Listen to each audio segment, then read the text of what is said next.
नमस्कार दोस्तों, एक बार फिर से आप सभी दोस्तों का आपके अपने YouTube channel you and VTV पर बहुत बहुत स्वागत है। दोस्तों आज जो दिन भर की फटाफट बड़ी खबरें, मुख्य समाचार सामने निकल के आ रहे हैं दोस्तों, एक एक करके चलेंगे। तमाम बेहद बड़ी अपडेट्स आप तक आगे इसी वीडियो के माध्यम से पहुंचाएंगे। तो वहीं दोस्तों खबरों की तरफ चलने से पहले आप लोगों से एक छोटा सा निवेदन है कि अगर आप लोग भी तीनों ही विवादित कृषि कानूनों का खुल करके विरोध करते हैं और इस देश के किसानों के समर्थन में खड़े हैं तो अभी इस वीडियो को लाइक कीजिए, लाल कलर के बटन को दबा करके चैनल को फ्री में सब्सक्राइब करके बेल के आइकन को जरूर दबाइए दोस्तों, और लगातार हमारे साथ बने रहिए। पहली बड़ी खबर जान लेते हैं।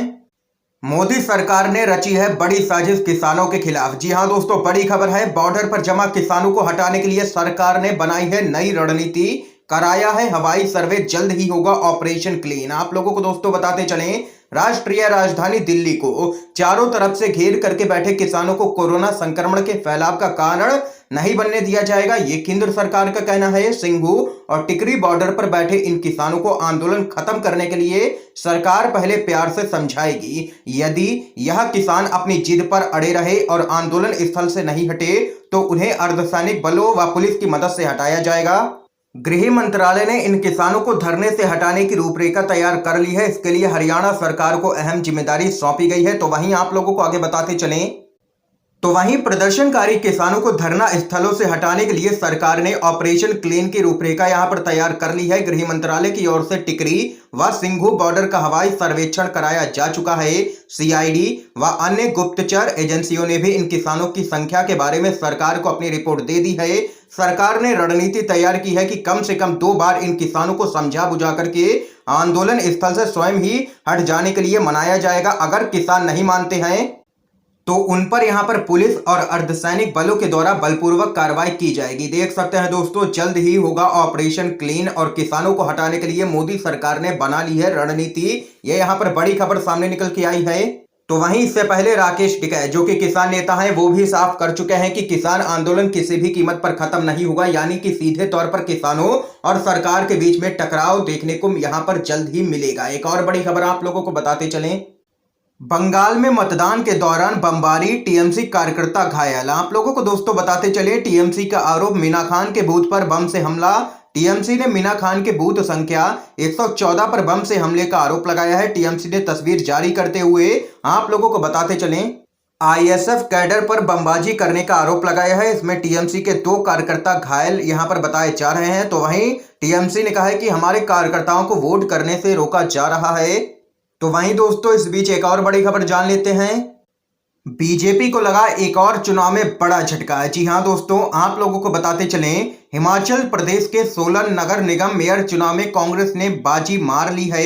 17 पार्षदों वाले नगर निगम में कांग्रेस ने मेयर और डिप्टी मेयर पद पर कब्जा कर लिया है। कांग्रेस के पार्षद पूनम ग्रोवर को मेयर और राजीव कौड़ा को डिप्टी मेयर चुना गया है। पूनम ने 17 में से 9 वोट यहां पर हासिल किए हैं। आपको बता दें कि हाल ही में पहली बार सोलन नगर निगम बना है और चुनाव हुए हैं जिसमें कि कांग्रेस ने बाजी मारी है और बीजेपी को झटका लगा है। इस बीच अगली बड़ी खबर की तरफ चलते हैं, बंगाल चुनाव लगातार वोटिंग जारी है। 5वें चरण में अब तक 50 से भी ज्यादा प्रतिशत वोटिंग हो चुकी है। जलपाईगुड़ी में सबसे ज्यादा मतदान। तो वहीं आप लोगों को बताते चलें, टीएमसी ने आरोप लगाया है कि सीआरपीएफ कर्मी मतदान प्रक्रिया में हस्तक्षेप कर रहे हैं और बीजेपी के कार्यकर्ता पूर्व वर्धमान में मतदाताओं को प्रभावित करने की लगातार कोशिश कर रहे हैं। ये यहां पर टीएमसी ने आरोप लगाया है सीआरपीएफ और बीजेपी पर चुनाव में गड़बड़ी करने का। एक और बड़ी खबर आप लोगों को बताते चलें, तमिलनाडु ईवीएम स्ट्रांग रूम परिसर में लोगों और वाहनों के आने पर लगाई जाए रोक। डीएमके अध्यक्ष स्टालिन की चुनाव आयोग से मांग। आप लोगों को बताते चले,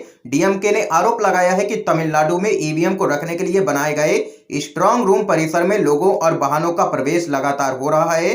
डीएमके ने निर्वाचन आयोग से मामले में कार्रवाई करने की अपील की है। मुख्य निर्वाचन आयुक्त सुशील चंद्रा और राज्य के मुख्य निर्वाचन अधिकारी को यहां पर ज्ञापन दिया गया है। डीएमके अध्यक्ष एमके स्टालिन ने इसे एक बड़ी साजिश करार दिया है और ऐसे कई उदाहरण गिनाए हैं और निर्वाचन आयोग से अपील की है कि सुनिश्चित करें कि कोई भी वाहन या व्यक्ति परिसर में प्रवेश ना करे, क्योंकि बीजेपी के ऊपर लगातार ईवीएम बदलने और ईवीएम के साथ छेड़छाड़ के आरोप लगते रहे हैं। इससे पहले ममता बनर्जी भी यही आरोप लगा चुकी हैं।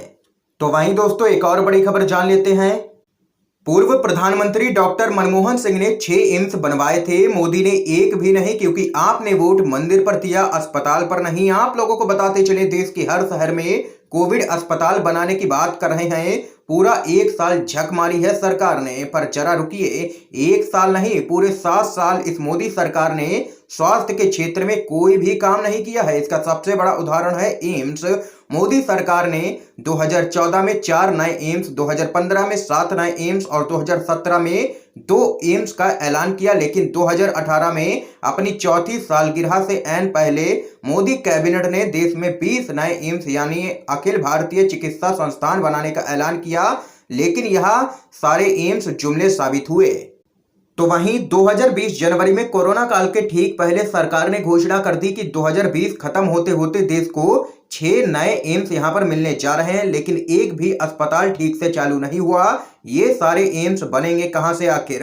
आप पूछिए कि मोदी सरकार ने अपने 6 यूनियन बजट में इनको कितने हजार करोड़ अलॉट किए हैं, तो आपको हकीकत समझ में आ जाएगी। लेकिन जब वोट मंदिर दिखा करके लिया जा सकता है, तो एम्स जैसे अस्पताल आखिर मोदी सरकार क्यों बनवाएगी? इसलिए अगर कोविड के इस भयानक दौर में आपको इलाज नहीं मिल रहा है, हजारों लाखों रुपए आपसे निजी अस्पताल वाले लूट रहे हैं, तो वास्तव में आप खुद सोचिए कि आपने अस्पतालों के नाम पर वोट दिया भी कहां है। बहुत से लोग कहते हैं कि जनता मास्क लगाने में लापरवाही कर रही है, इसलिए वो दोषी है, लेकिन जनता असलियत में इसलिए दोषी है कि वह सस्ती शिक्षा और सस्ती चिकित्सा सुविधाओं के बारे में अपने जनप्रतिनिधियों से सवाल तक नहीं पूछती है।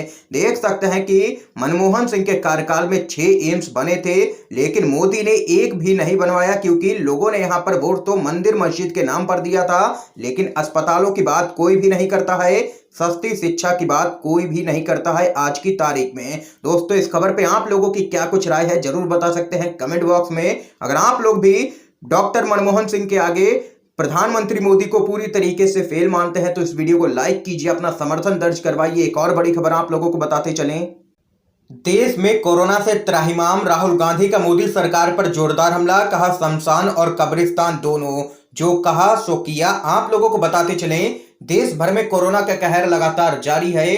हर दिन मौत के आंकड़ों में बढ़ोतरी देखने को मिल रही है। कई शहरों के हालात इतने खराब हो गए हैं कि शमशान गृह और कब्रिस्तान के बाहर शवों को लेकर के खड़ी एम्बुलेंस की कतारें लगी हुई हैं। कोरोना और उससे बने हालातों को लेकर के कांग्रेस के नेता राहुल गांधी ने एक बार फिर से मोदी सरकार पर जोरदार हमला बोला है। उन्होंने ट्वीट करके कहा कि शमशान और कब्रिस्तान दोनों, जो कहा सो किया। तो वहीं इससे पहले राहुल गांधी ने कहा था कि केंद्र सरकार की कोविड रणनीति स्टेज 1 तुगलकी लॉकडाउन लगाओ, स्टेज 2 घंटी बजाओ और स्टेज 3 प्रभु के गुण गाओ। ये यहाँ पर दोस्तों देख सकते हैं, लगातार मोदी सरकार पर हमला बना है राहुल गांधी। तो वहीं दोस्तों अगली बड़ी अपडेट की तरफ चलते हैं। यूपी गेट पर महापंचायत, टिकैत ने कहा कोरोना के डर से किसान नहीं जाएंगे घर किसी भी कीमत पर, बॉर्डर पर हमारा गांव है। आप लोगों को दोस्तों बताते चलें, दिल्ली की स्पेशल सेल के द्वारा 3 शार्प शूटरों के पकड़े जाने के बाद भाकियू ने प्रदेश सरकार से राष्ट्रीय प्रवक्ता राकेश टिकैत को Z+ सुरक्षा देने की मांग की है। बीकेयू ने कहा है कि राकेश टिकैत पर इससे पहले भी 2 बार हमला हो चुका है, मामलों को दबा दिया जाता है। उत्तर प्रदेश सरकार मूक दर्शक बनी बैठी है, राकेश टिकैत को प्रदेश सरकार तुरंत Z+ सुरक्षा दे। तो वहीं आप लोगों को बताते चलें, राकेश टिकैत ने यूपी गेट पर 7,000 मास्क बांटने के बाद किसानों से शासन प्रशासन की गाइडलाइन पूरा करने की अपील की है। उन्होंने कहा है कि बॉर्डर हमारा गांव है, कोरोना के डर से किसान घर नहीं जाएंगे किसी भी कीमत पर। राष्ट्रीय प्रवक्ता राकेश टिकैत ने किसानों से आह्वान किया है कि कोरोना संक्रमण तेजी से पूरे देश में फैल चुका है, लेकिन यूपी गेट पर किसान आंदोलन में एक भी केस नहीं मिले हैं, फिर भी सभी को स्वास्थ्य संबंधी गाइडलाइन का पालन करना अति आवश्यक है।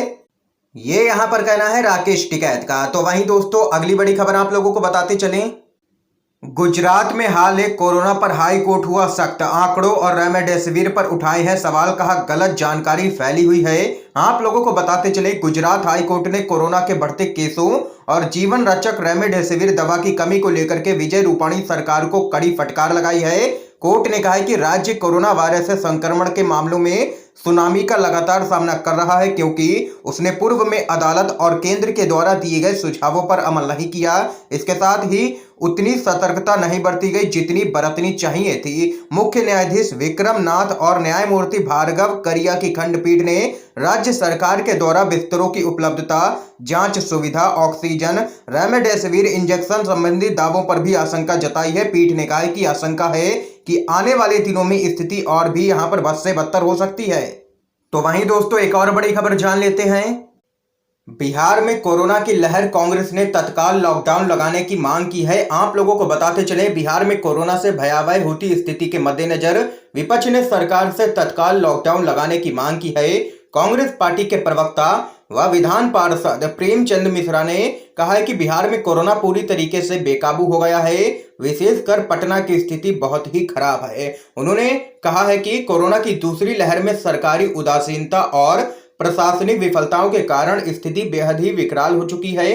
तो वहीं कांग्रेस पार्टी ने राज्य सरकार से मांग की है कि जल्द ही सरकार को लॉकडाउन की ओर बढ़ना चाहिए, क्योंकि यहां पर हालत पूरी तरीके से आउट ऑफ कंट्रोल हो चुके हैं। यह कहना है कांग्रेस पार्टी का। अगली बड़ी खबर जान लेते हैं।